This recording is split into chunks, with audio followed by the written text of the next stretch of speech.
Supreme কোর্টে ফের শুনানি। গত 9 সেপ্টেম্বর জুনিয়র চিকিৎসকদের কাজে ফেরার নির্দেশ দিয়েছিল শীর্ষ আদালত। নিজেদের দাবিতে অনড় ছিলেন জুনিয়র চিকিৎসকেরা। সুপ্রিম কোর্টে আগামী শুনানির আগেই ঘটনার পট বদলেছে বিভিন্ন ক্ষেত্রে। আরজিকর হাসপাতালের চিকিৎসকের ধর্ষণ ও মৃত্যুর মামলায় শনিবার সিবিআই এর হাতে গ্রেফতার হয়েছেন প্রাক্তন অধ্যক্ষ সন্দীপ ঘোষ। যে ঘটনাকে নিজেদের আন্দোলনের প্রাথমিক জয় হিসাবে মনে করছেন আন্দোলনকারীরা। প্রত্যেকটি মেডিকেল কলেজ থেকে যে দুর্নীতি চক্র আবিষ্কার হয়েছে তা সরাসরি এর সঙ্গে যুক্ত। কালকে সন্দীপ ঘোষের গ্রেপ্তার, কালকে টালা থানার ওসির গ্রেপ্তার আমাদের দাবিগুলো যথার্থতা আরেকবার প্রমাণ করে যে এই ঘটনায় সরাসরি অ্যাকাউন্টেবিলিটি আছে সিপি, সরাসরি অ্যাকাউন্টেবিলিটি আছে ডিসি সেন্ট্রালের ডিসি অর্থে।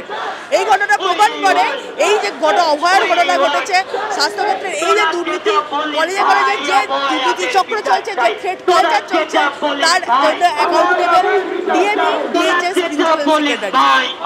আমাদের আন্দোলনের যথার্থতা প্রমাণ করে, আজকে যে সাধারণ মানুষরা আছে তারা প্রমাণ করে যে আমাদের আন্দোলন ন্যায্য দাবি না। এর আগের যে সুপ্রিম কোর্টের এটা ছিল সেখানে তো কপিল সিব্বল যে যিনি আছেন তিনি হচ্ছে এমন কিছু কথাবার্তা বলেছেন যেগুলোর কোনো প্রমাণ তাদের কাছে ছিল না।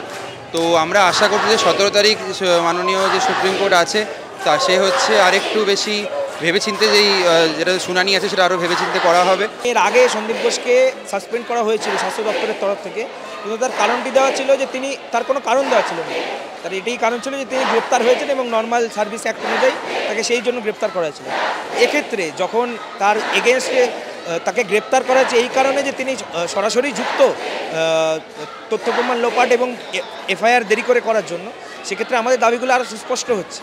17 সেপ্টেম্বর মামলাটি অ্যাপেক্স কোর্টে ফের শুনবে প্রধান বিচারপতির বেঞ্চ। শুনানির আগে নতুন করে আশার আলো দেখছেন আন্দোলনকারী চিকিৎসকেরা। এর পরের হিয়ারিংয়ে ঠিক করে যেন আমাদের সবাই 5টা যে দাবি আছে ঠিক করে প্রেজেন্ট হোক, এবং শুধু সন্দীপ ঘোষ ছাড়াও যারা আছে এই জিনিসটাই ইনভলভ তাদের নামটাও যেন সামনে আসুক আর জাস্টিসটা যেন পাওয়া যায় ঠিকঠাক। এইটুকুতেই আমরা স্টপ করবো না। এক্সপেকটেশন থাকছে আমাদের যে 5 দফা দাবি আছে সেটা এখনো অনেকটাই মানা হয়নি, তো সেটাকে মানতে হবে।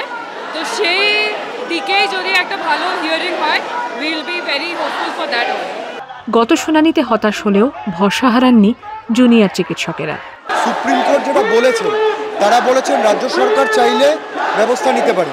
আমরাও আমাদের 5 দফা দাবি রেখেই অবস্থান শুরু করেছিলাম যে রাজ্য সরকার আমাদের এই দাবিগুলো পূর্ণ করে দিক, আমরা জাস্টিসের পথে কিছুটা এগিয়ে যাই, তারপরে আইনি লড়াই কীভাবে চলবে। এই সহজ সরল দাবিগুলো স্বচ্ছভাবে সকলের সামনে, কারণ এগুলো জনমানুষের দাবি, জনস্বাস্থ্যের দাবি, সেইগুলো মেনে নিতে রাজ্য সরকারের কোথায় আপত্তি হচ্ছে এটা আমরা কিছুতেই বুঝতে পারছি না। এর আগের শুনানিতে কেন্দ্রের সলিসিটর জেনারেল তুষার মেহতা অভিযোগ করেছিলেন তদন্তকে বিভ্রান্ত করতে চাইছে রাজ্য। পুলিশের ভূমিকা নিয়েও প্রশ্ন তোলেন তিনি।